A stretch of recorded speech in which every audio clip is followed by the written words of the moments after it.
माता पार्वती ने शिवजी से पूछा, संसार में सबसे बड़ी शक्ति कौन सी है जो मृत्यु को भी हरा देती है? सबसे बड़ा दान क्या है और सबसे बड़ा धर्म क्या है? एक बार माता पार्वती कैलाश पर्वत पर भगवान शिव के साथ बैठी हुई थी। तभी उन्होंने भगवान शिव से कहा, स्वामी, मेरे मन में कई दिनों से 3 प्रश्न उठ रहे हैं। आज मैं आपसे इन तीनों प्रश्नों के उत्तर जानना चाहती हूँ। मेरा पहला प्रश्न है, इस संसार में सबसे बड़ी शक्ति कौन सी है जो मृत्यु को भी हरा दे? मेरा दूसरा प्रश्न है, सबसे बड़ा दान क्या है? और मेरा तीसरा प्रश्न है, सबसे बड़ा धर्म क्या है? भगवान शिव ने कहा, हे देवी, मैं आपके इन तीनों प्रश्नों के उत्तर एक कहानी के माध्यम से देता हूँ। इस कहानी में आपके तीनों प्रश्नों के जवाब मिल जाएंगे। आप यह कहानी ध्यान से सुनिएगा। एक राजपुर नाम का शहर था। उस शहर में एक ठाकुर रहता था जो एक सावंत के उच्च पद पर नियुक्त था। उस ठाकुर का एक लड़का था जिसका नाम राजवीर था। एक दिन राजवीर भ्रमण करने के लिए घर से घोड़ा लेकर निकला। घूमते घूमते राजवीर को प्यास लगने लगी। थोड़ा आगे चलने पर उसे एक पानी की प्याऊ दिखाई दी। फिर उसने वहां जाकर पानी पिया और अपने घोड़े को भी पानी पिलाया और थोड़ी देर वहीं बैठकर विश्राम किया। विश्राम करते हुए राजवीर ने देखा कि वहां पर बहुत से यात्री आ रहे थे और जा रहे थे और पानी पीने के बाद बड़ा आशीर्वाद दे रहे थे। वे यात्री कह रहे थे, बहुत ही अच्छा काम कर रहा है यह पानी पिलाने वाला। पानी पिलाने वाले को भगवान हमेशा प्रसन्न रखे। यह आशीर्वाद राहगीर देते जा रहे थे। इस बात को राजवीर सुन रहा था।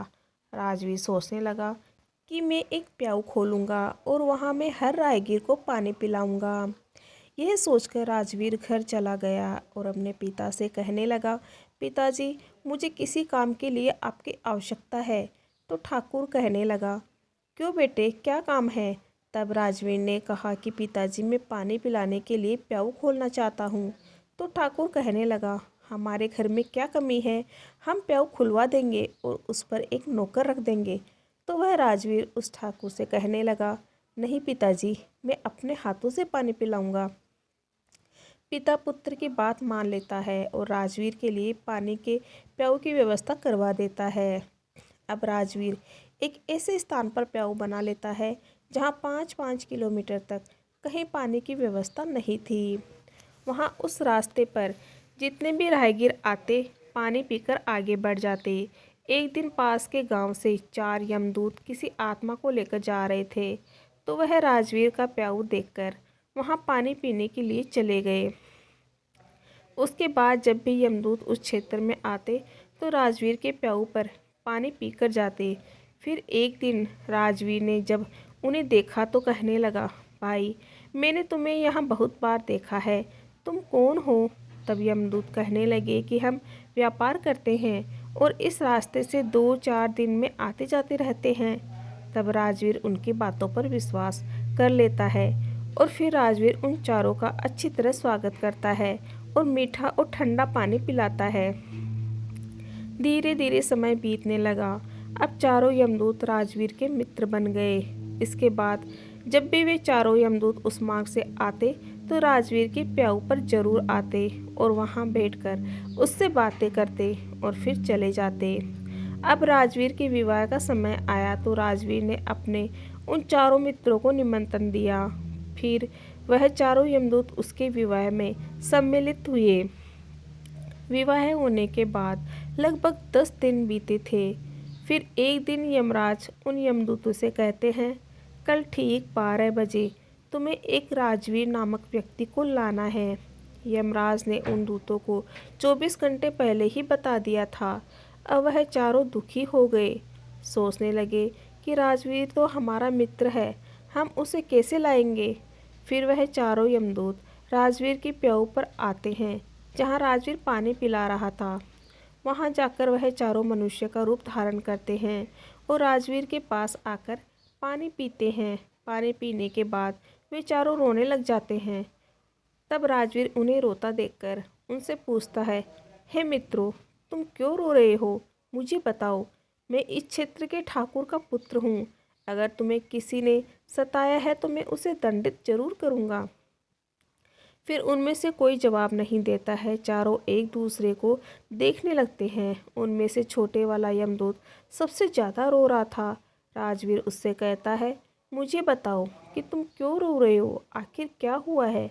फिर वह छोटा वाला यमदूत कहता है कि मित्र, क्या बताऊँ, हम चारों कोई मनुष्य नहीं हैं, हम चारों यमदूत हैं।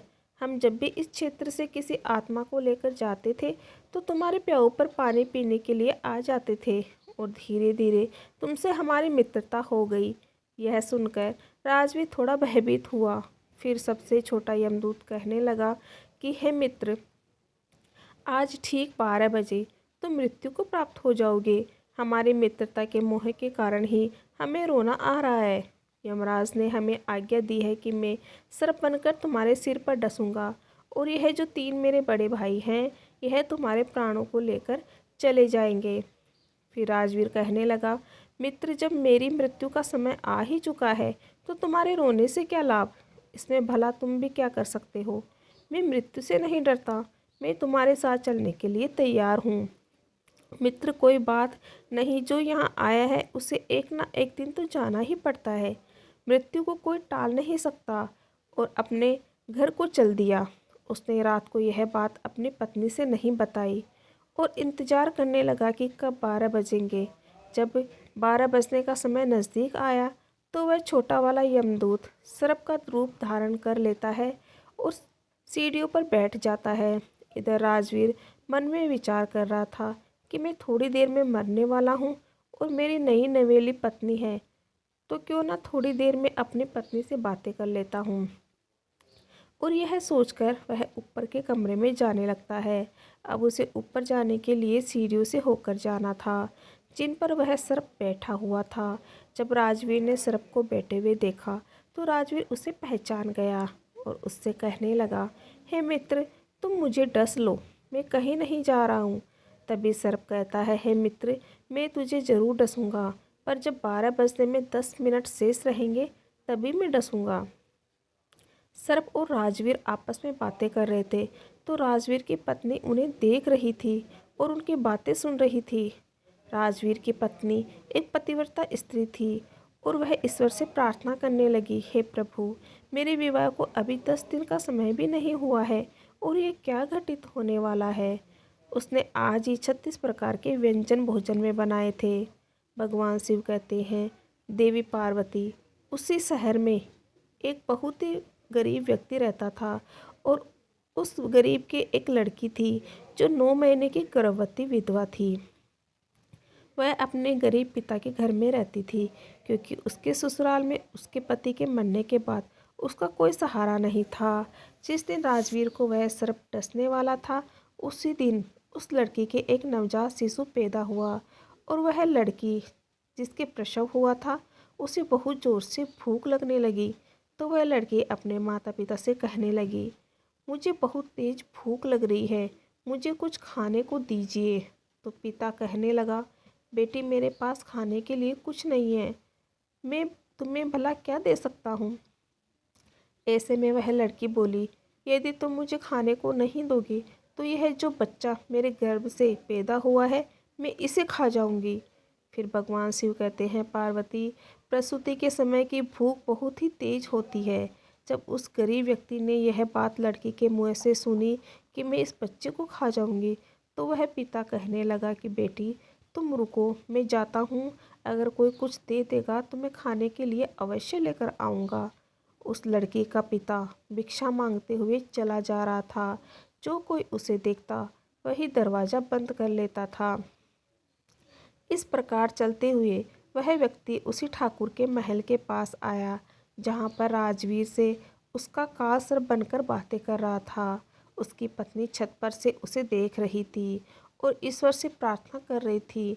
तभी वह मांगने वाला आवाज़ लगाता है, मुझे कोई भोजन दे दीजिए, मेरी लड़की का प्रसव हुआ है, उसने एक नवजात शिशु को जन्म दिया है और मेरे पास उसको खिलाने के लिए कुछ नहीं है, वह नवजात शिशु को खाने वाली है।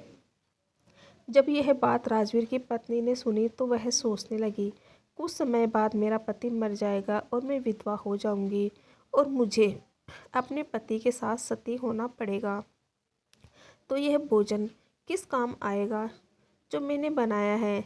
इस भोजन को मैं इस भिखारी को दे देती हूँ। फिर उसने वह भोजन उस गरीब व्यक्ति को दे दिया। तब भोजन को लेने के बाद वह गरीब व्यक्ति वापस अपने घर पर चला जाता है। जब तक राजवीर और सर्प बातें कर रहे थे, तब तक वह गरीब आदमी जाकर उस भोजन को अपनी लड़की को खिला देता है। 36 प्रकार के व्यंजनों को जब उस लड़की ने जी भर के खा लिया तो पूछने लगी, पिताजी, आज इतना अच्छा भोजन किसने दिया? तब उसके पिता ने कहा कि बेटी, हमारे गांव के ठाकुर साहब की जो पुत्रवधू है, जिसका विवाह अभी कुछ ही दिन पहले हुआ था, उसने ही मुझे यह भोजन दिया है।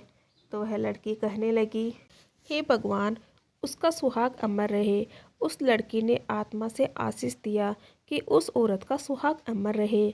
फिर भगवान श्री हरि का सिंहासन हिल गया तो उन्होंने नारद मुनि को बुलाया और कहा कि मृत्युलोक में देखकर आओ, मेरे किसी भक्त पर बहुत बड़ा संकट है, जिस कारण मेरा सिंहासन हिल रहा है। तब नारद मुनि भगवान श्री हरि की आज्ञा के अनुसार देखते हैं कि भगवान का सिंहासन क्यों हिल रहा है। तो वह देखकर बताते हैं कि एक बिल्कुल भूखी आत्मा, जिसने कुछ समय पहले ही एक नवजात शिशु को जन्म दिया था, वह भूख से व्याकुल थी। उसे भोजन मिलने के कारण उसने अंतरात्मा से यह कह दिया कि भोजन देने वाली औरत का सुहाग अमर रहे, अर्थात उसका पति जीवित रहे। और उधर यमराज ने उसके पति के प्राण लेने के लिए यमदूत को भेज दिया है। वह अभी उसके प्राण लेने वाले हैं। फिर नारद मुनि भगवान श्री हरि से कहते हैं, प्रभु, प्रकृति के नियमों के अनुसार राजवीर की मृत्यु का समय आ गया है और उसे लेने के लिए यमदूत उसके घर पर बैठे हुए हैं। और उधर एक दिव्य आत्मा ने अपनी संपूर्ण शक्ति से राजवीर की पत्नी को आशीष दे दिया है कि उस औरत का सुहाग अमर रहे। फिर भगवान श्री विष्णु कहने लगे, मुझे उस आत्मा का मन रखना पड़ेगा, चाहे मेरे कार्य में परिवर्तन ही क्यों ना हो जाए। भगवान विष्णु अपने भक्त की रक्षा करने के लिए उस प्रसव वाली लड़की की आत्मा के वचन को उस राजवीर पर कवच बनाकर डाल देते हैं। तब तक घड़ी में 12 बजने में 10 मिनट बाकी थे। तब वह राजवीर उस यमदूत से कहने लगा, है मित्र, अब तो मुझे डस लो और मैं तुम्हारे साथ चलने के लिए तैयार हूँ। फिर उस सर्प ने राजवीर को डस लिया। उसे लगा कि 10 मिनट में यह राजवीर मर जाएगा, लेकिन 10 मिनट बाद भी राजवीर को कुछ नहीं हुआ। फिर सर्प कहने लगा, है मित्र, तुम्हें कुछ हो रहा है क्या? राजवीर कहने लगा, मित्र, मुझे कुछ नहीं हुआ। फिर सर्प ने राजवीर को फिर से डसा, परंतु उस राजवीर की रक्षा स्वयं श्री हरि विष्णु कर रहे थे, जिस कारण से सर्प का असर राजवीर पर नहीं हुआ। राजवीर सर्प से कहने लगा, है मित्र, तो मुझे पूरी ताकत से डस।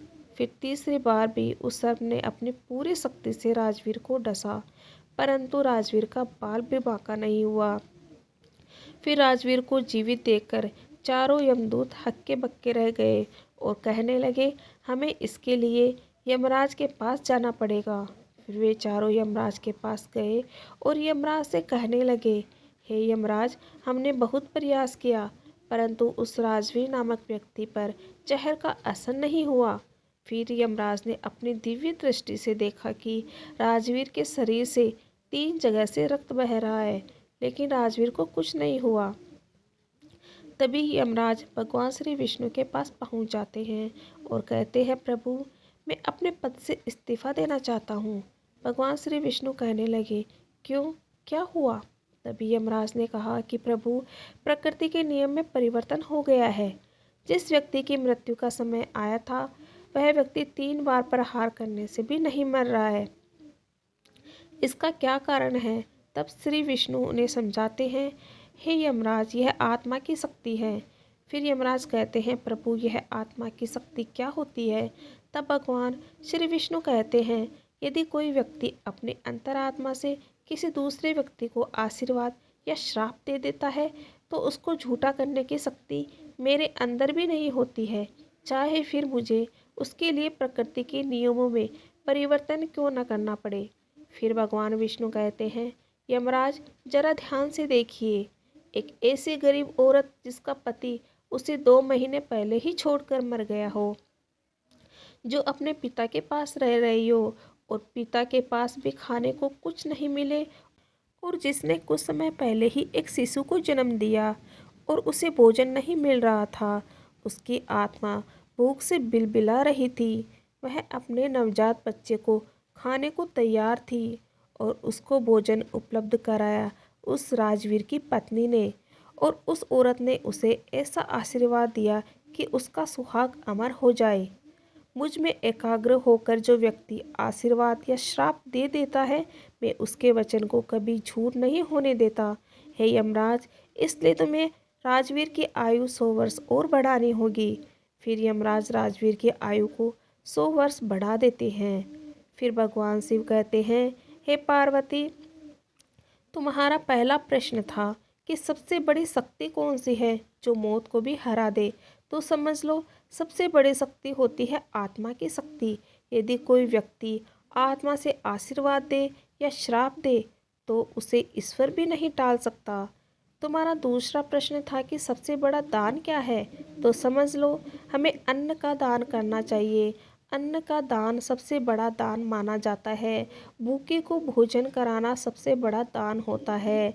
तुम्हारा तीसरा प्रश्न था कि सबसे बड़ा धर्म क्या है। तो समझ लो, जहाँ आवश्यकता हो उस स्थान पर दिया गया दान सबसे बड़ा धर्म होता है। उससे बड़ा कोई धर्म नहीं होता है। जहाँ आवश्यकता है वहाँ आप दान दीजिए। उस समय उससे बड़ा कोई धर्म नहीं होता है। जहाँ पर आवश्यकता नहीं है उस समय आप दान कर रहे हैं तो वह दान बड़ा नहीं होगा, और बिना आवश्यकता के आपका लाखों रुपए का दान भी व्यर्थ चला जाएगा। इस प्रकार भगवान शिव ने माता पार्वती के तीनों प्रश्नों के जवाब दे दिए। वीडियो अच्छा लगे तो कमेंट में ओम नमः शिवाय अवश्य लिखें और चैनल को लाइक से सब्सक्राइब जरूर कीजिएगा। Okay, thank you everyone.